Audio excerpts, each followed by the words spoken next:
On the morning of March 14, 1853, the entire social order of Southside, Virginia, shattered with a single discovery.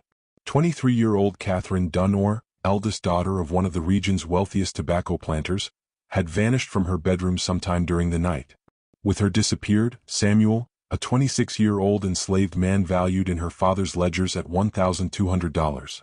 But what terrified the community wasn't simply the flight itself. It was what searchers found hidden beneath loose floorboards in Katherine's chamber. 47 letters written in Samuel's hand detailing not an abduction, but a meticulously planned escape that had been orchestrated for over 18 months. The implications were unspeakable. Authorities buried the evidence immediately. And for 170 years, the true story of what happened remained sealed in courthouse records too scandalous to acknowledge until now. Before we continue with the story of Katherine Dunore and the impossible choice that would destroy two families and reshape an entire county's understanding of loyalty, betrayal, and the terrible price of forbidden connection, I need you to do something. Subscribe to this channel and hit that notification bell so you never miss stories like this one. And I'm curious, where are you listening from right now?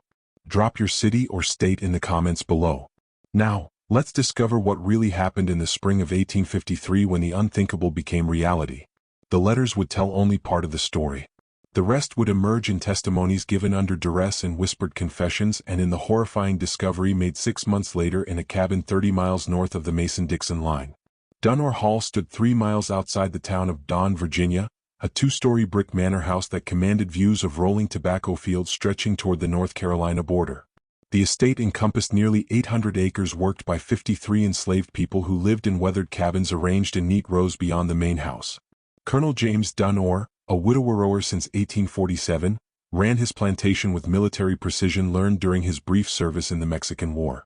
His reputation throughout Mecklenburg County was unimpeachable. A church elder, a Mason, a man who paid his debts and kept his word. Katherine had been raised in this world of rigid certainty. After her mother's death from fever when Katherine was 17, she had assumed management of the household, overseeing the kitchen, the dairy, the gardens, and the domestic staff. She was known throughout the county as a capable, if somewhat reserved, young woman. She had refused 3 marriage proposals by the time she reached 21, a fact that caused considerable speculation among neighboring families.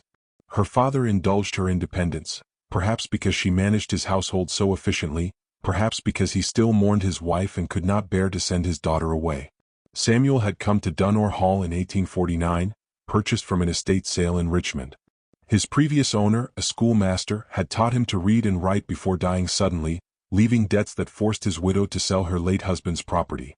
Colonel Dunore bought Samuel specifically for his literacy, intending to use him as a clerk to manage plantation records and correspondence. It was unusual, even controversial, to have a literate enslaved person, but Colonel Dunore believed in efficiency over tradition. For 2 years, Samuel worked in the small office attached to the main house, maintaining ledgers, copying letters, and managing the mundane paperwork of tobacco cultivation. He was quiet, meticulous, and careful never to presume beyond his assigned duties. He ate his meals alone, lived in a small room off the office rather than in the slave quarters, and kept himself apart from the other enslaved workers.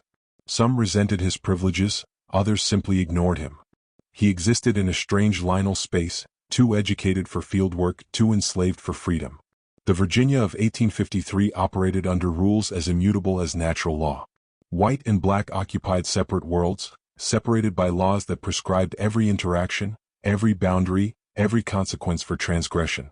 The Fugitive Slave Act of 1850 had made the North less safe for runaways, with federal commissioners authorized to force the return of escaped slaves and punish anyone who aided them. Tensions between abolitionists and slave catchers had turned the border states into a battlefield of ideology and economics. In this landscape of rigid hierarchy, Katherine and Samuel's daily interactions had been unremarkable for nearly 2 years. She would bring household accounts for him to transcribe. He would prepare correspondence for her father's signature. They spoke only of practical matters, always in the presence of others, always maintaining the careful distance that society demanded. No one could say precisely when things changed. But sometime during the summer of 1851, conversations that should have remained brief began to extend. Questions about bookkeeping became discussions of literature. Samuel had read extensively during his years with the schoolmaster Shakespeare, Milton, the classics that formed the foundation of educated thought. Katherine, educated by tutors but starved for intellectual companionship in the isolated plantation world, found herself drawn into discussions that began about plantation business and ended elsewhere entirely. By autumn of that year, Katherine had begun visiting the office more frequently, often in the evening hours when her father was occupied with his own business. She brought books from the house library, volumes her father never opened. Samuel would read passages aloud, his voice careful and measured, always stopping the moment anyone else approached. These sessions were never acknowledged openly. If questioned, Katherine would explain she was reviewing accounts. Samuel never spoke of them at all. The winter of 1851 passed without incident. But in the spring of 1852, something shifted. Katherine began appearing in the office with a troubled expression, her questions becoming more direct, more dangerous. She asked about Samuel's life before Dunore Hall. She asked what he thought about the debates raging in Congress over slavery's expansion westward. She asked questions that could get him killed simply for answering honestly. Samuel's responses recorded later in testimony were always measured. He never forgot, could never afford to forget the nature of their positions. But he answered, and in those answers delivered in his precise, educated voice, Katherine began to see not the property her father's ledgers described, but something her world had taught her was impossible to acknowledge. By summer of 1852, the impossible had become undeniable. The exact nature of their relationship would be debated, disputed, and distorted in the months to come. But what cannot be denied is this. By August of that year, Katherine and Samuel had begun planning an escape that would require betraying everyone Katherine had ever known and risking both their lives in pursuit of something that had no name in the language of 1853 Virginia. The planning was meticulous. Samuel, with access to plantation records, knew exactly how much cash Colonel Dunore kept in the house safe. He knew the schedule of the night watchmen who patrolled the slave quarters. He knew which routes north were most heavily monitored by slave catchers and which were less traveled. Katherine contributed knowledge Samuel could never have obtained, the social calendar of the county's elite families, the timing of her father's business trips, the layout of the main house's interior. They corresponded through letters hidden in the false bottom of the account's ledger, a space Samuel had carefully constructed during the long winter evenings. Katherine would leave her letters there when she brought the household accounts. Samuel would reply and she would retrieve his responses the following day. It was incredibly dangerous. Discovery would mean Samuel's certain death and Katherine's social destruction, but they continued through autumn and into winter. The letters accumulated 47 in total, each one more detailed, more intimate, more damning than the last. They discussed routes and timing. They discussed Quaker families rumored to help fugitives. They discussed the practical necessities of travel and the philosophical implications of their choice. And in the language carefully coded to obscure their true meaning should the letters be discovered, they discussed why they were willing to risk everything for something Virginia law said could not exist. By March 1853, every detail was in place. Colonel Dunore would travel to Richmond on the 13th for tobacco negotiations. The house would be managed by the elderly housekeeper who retired early every night. The night watchman changed his route at predictable intervals. Samuel had secretly copied a key to the house safe months earlier. Katherine had sewn traveling clothes and packed them in a trunk she claimed held winter garments being sent to poor relations in Tennessee. What they didn't know, what they couldn't have known, was that they were not the only ones planning something that spring. And the secret they were so carefully guarding was just one layer of a deception that ran much deeper than either of them imagined.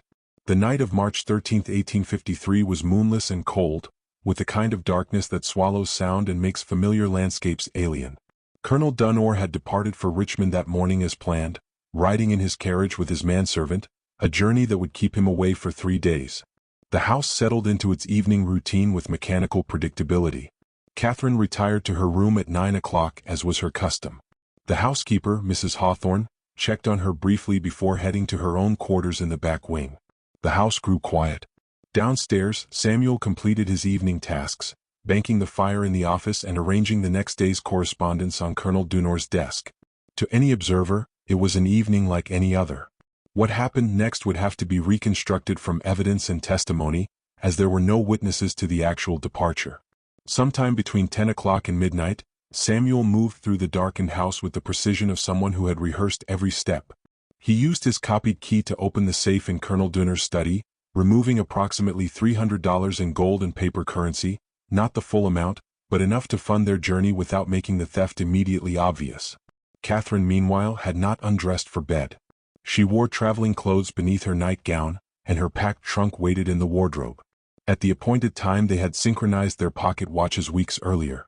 She descended the servant staircase that led from her room to the rear of the house, avoiding the main stairs, where a creaking board on the third step might betray her movement. They met in the summer kitchen, a separate building connected to the main house by a covered walkway. Samuel had prepared a small wagon earlier, claiming he needed to transport documents to town the following morning. It waited now behind the kitchen, loaded with supplies hidden beneath canvas. According to the reconstruction investigators later performed, they left Dunore Hall on foot, pulling the small wagon behind them, taking a path through the tobacco fields that kept them away from the main road and the slave quarters. The night watchman making his rounds saw nothing. The dogs, familiar with both Katherine and Samuel, did not bark. By dawn they were 15 miles north, having abandoned the wagon in a ravine and continued on foot through dense forest.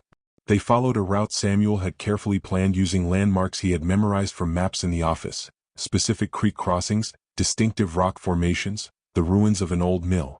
The discovery came at 7 o'clock the following morning when Mrs. Hawthorne knocked on Katherine's bedroom door to wake her and received no response. Opening the door, she found the bed empty, clearly not slept in.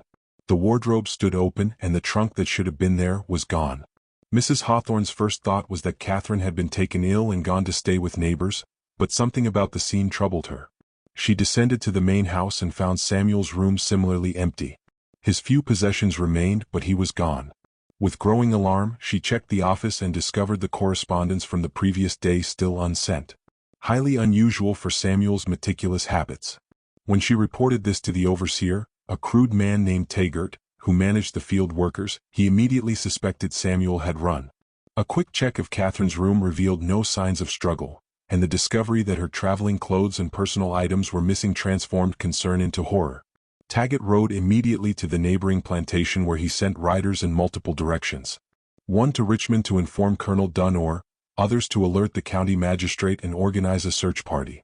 By noon, 25 men had assembled at Dunore Hall, and the true nature of the situation began to emerge. It was Taggart who found the letters. Searching Samuel's room for any clue to his destination, he discovered the false bottom in the account's ledger that Samuel had failed to destroy in his haste.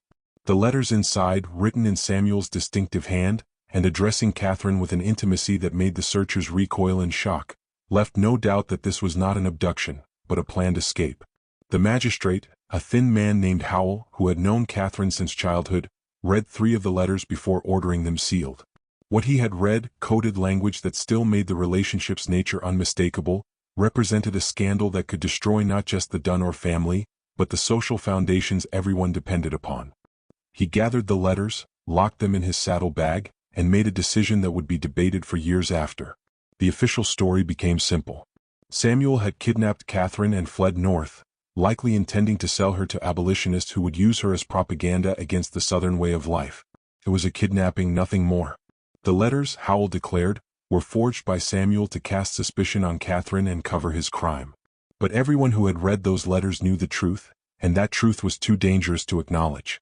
Colonel Dunore returned from Richmond on the evening of March 15, riding through the night after receiving word. He found his home transformed into the headquarters of a manhunt, with men camped in his fields and horses tied to every available post. Taggart met him at the door and delivered the news with careful phrasing, emphasizing the kidnapping narrative. Colonel Dunore listened in silence, his face carved from stone. He asked one question. "Where are the letters?" When shown them, he read each one in complete silence. When he finished, he looked at Magistrate Howell and said only, "Burn them." Howell hesitated. "Colonel, these are evidence." "Burn them." Colonel Dunore repeated, his voice carrying the weight of absolute authority. "Or I will." The letters were not burned. Howe had them copied first in secret before sealing the originals in the courthouse vault. The copies he kept locked in his personal safe, insurance against a future he suspected would need the truth, however painful. The search parties fanned out across Virginia following reported sightings and rumored routes. Katherine and Samuel, meanwhile, had already crossed into North Carolina, moving through a landscape that seemed to grow more dangerous with each mile. They traveled at night, hid during the day, and relied on a network of contacts that Samuel had painstakingly researched. Quaker families, free black communities, and sympathetic farmers who asked no questions. But they were not alone in the landscape. Behind them came not just the official search parties but something far more dangerous. Slave catchers who had read about the reward Colonel Dunore had posted. $500 for Samuel's return, dead or alive, and $1,000 for information leading to Katherine's safe recovery. The reward notice distributed across 3 states carefully maintained the kidnapping narrative, but the amounts told their own story. No one posted such sums for a simple runaway and his victim.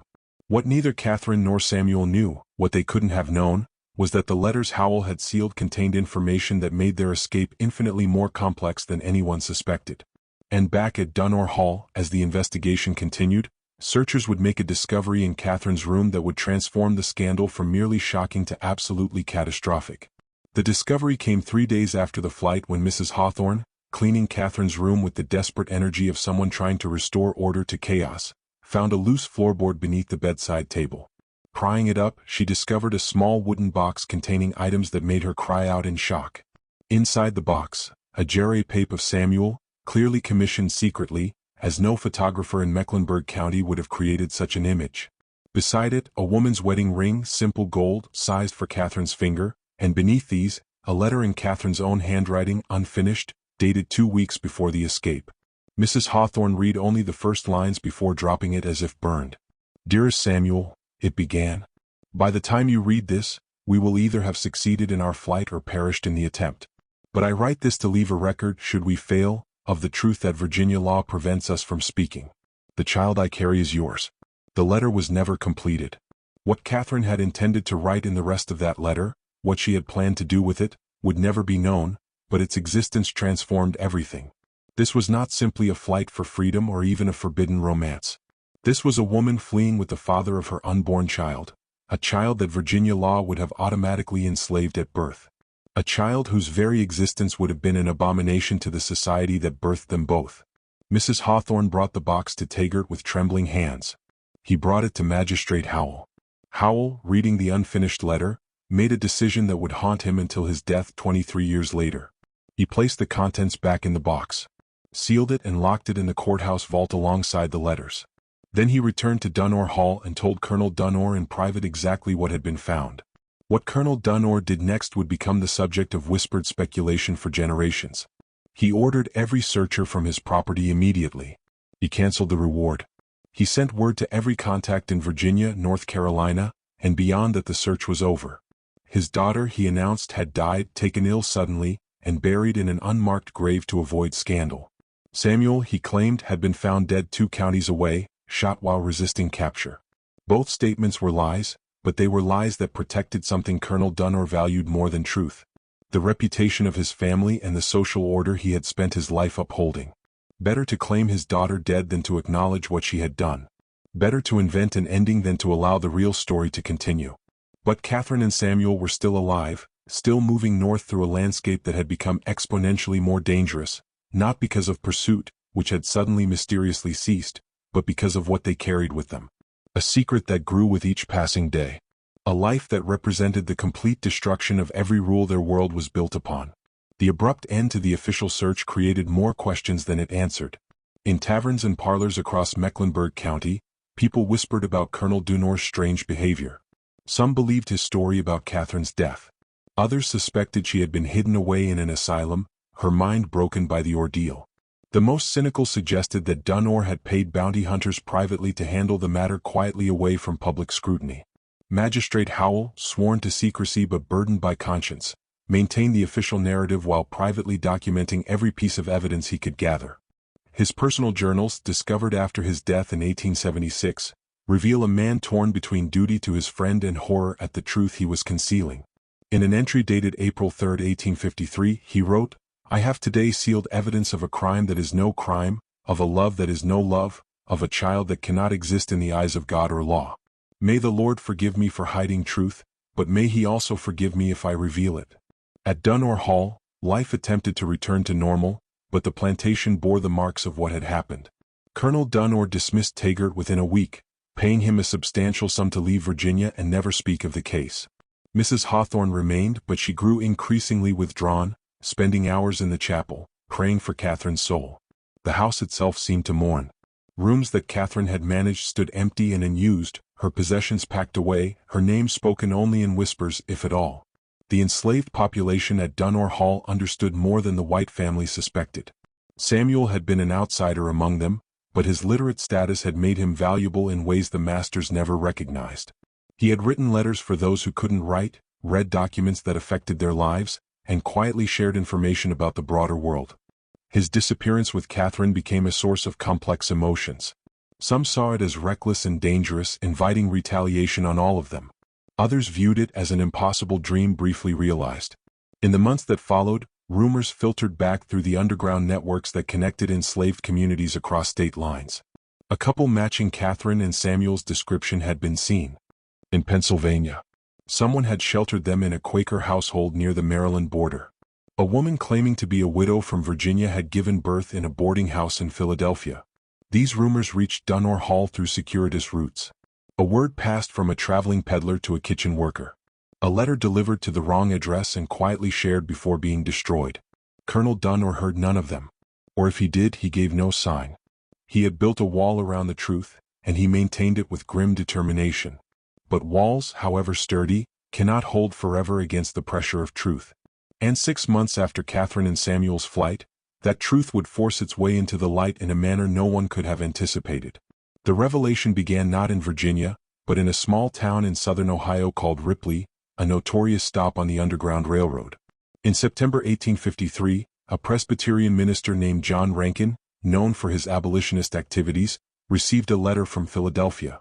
The letter, signed with a name Rankin didn't recognize, requested assistance in contacting certain parties in Virginia regarding a legal matter of inheritance. Rankin, suspicious of any communication that mentioned Virginia and inheritance in the same breath. Common tricks used by slave catchers initially ignored the letter, but a second letter arrived 2 weeks later. This one more explicit. It contained information that could only have come from someone intimately familiar with Mecklenburg County, Virginia, and it mentioned Colonel James Dunore by name. Intrigued despite his caution, Rankin replied to a Philadelphia address asking for clarification. What he received in return was a 9-page letter that detailed the events of March 1853 from Katherine's perspective, written in her own hand. The letter explained their flight, confirmed their marriage by a sympathetic minister in Pennsylvania, and detailed the birth of a daughter in August 1853. But the letter's primary purpose was neither explanation nor justification. Katherine was writing because Samuel was dead.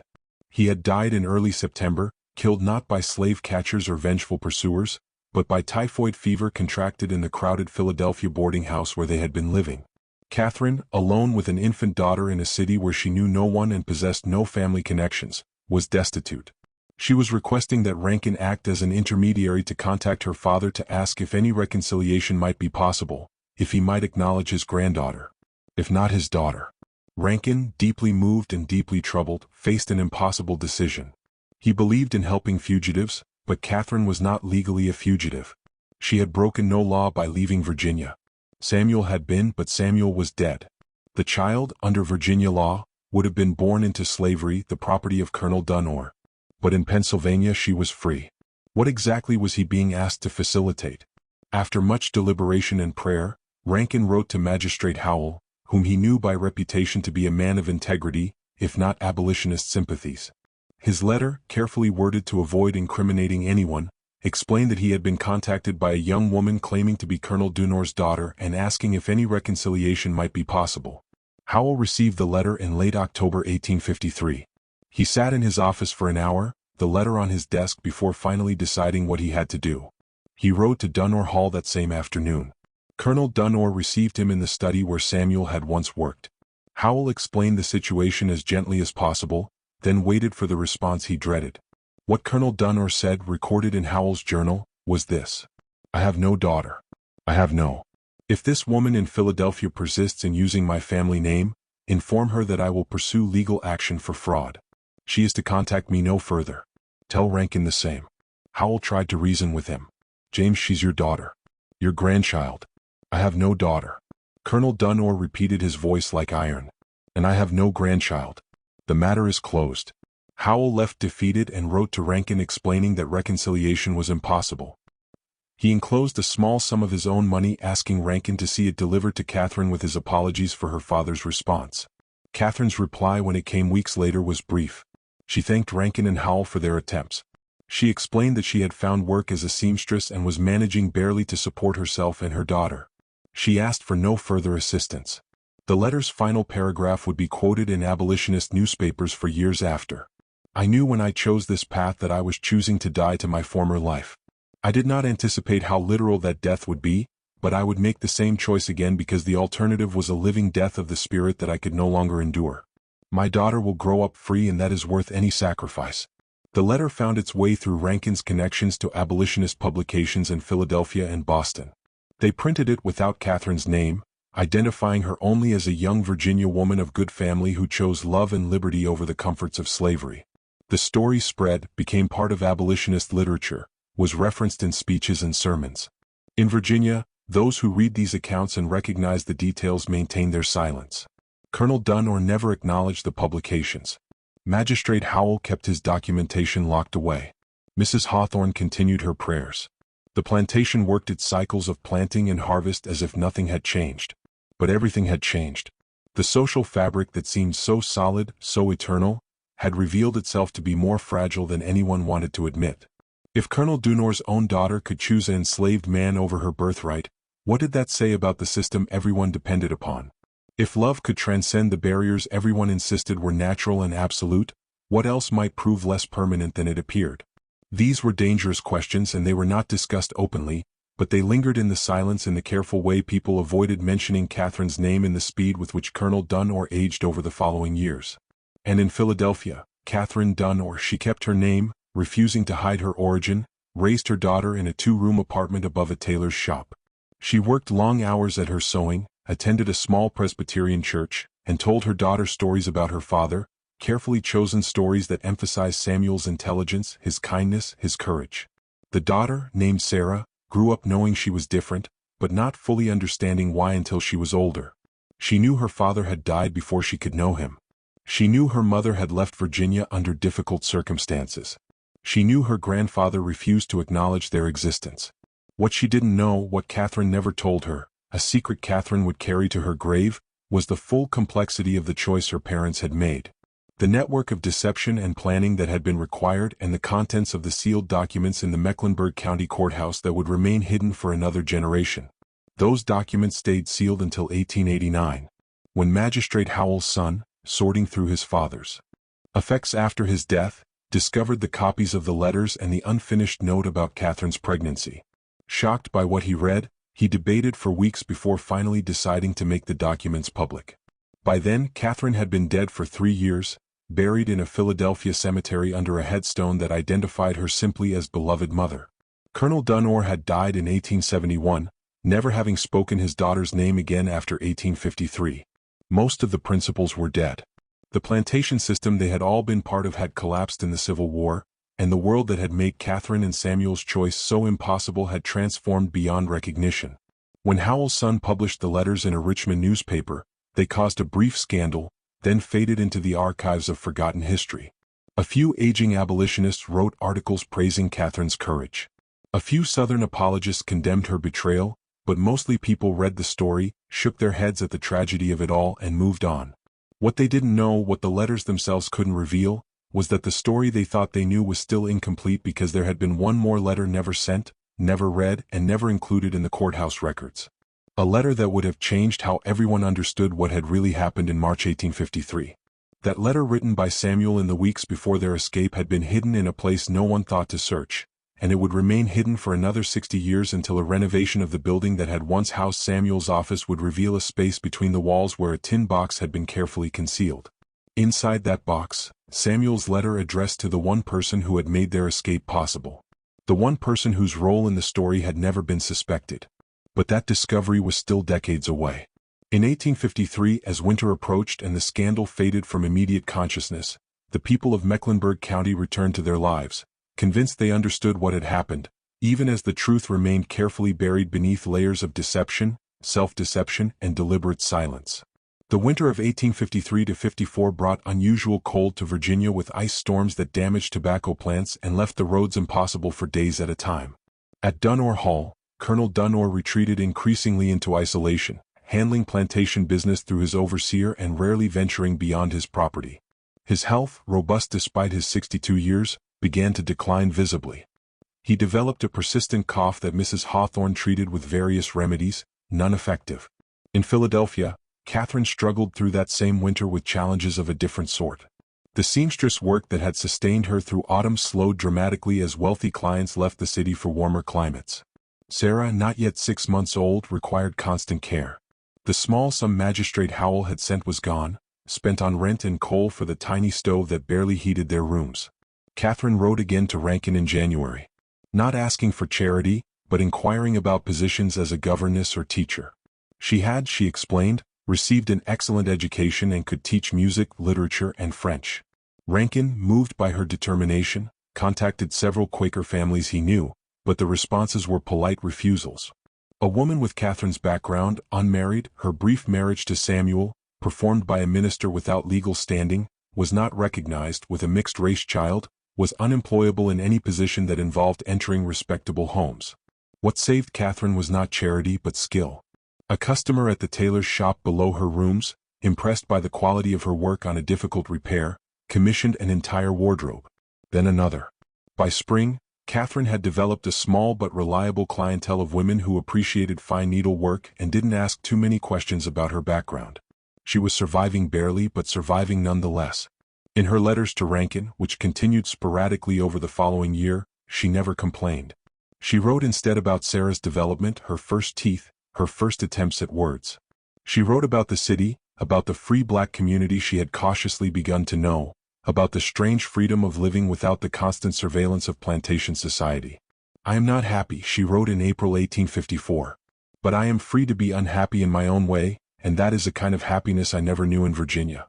Sarah will grow up in a world that, while far from just, at least permits her existence. That is enough. But in Virginia, questions that should have been settled continued to surface.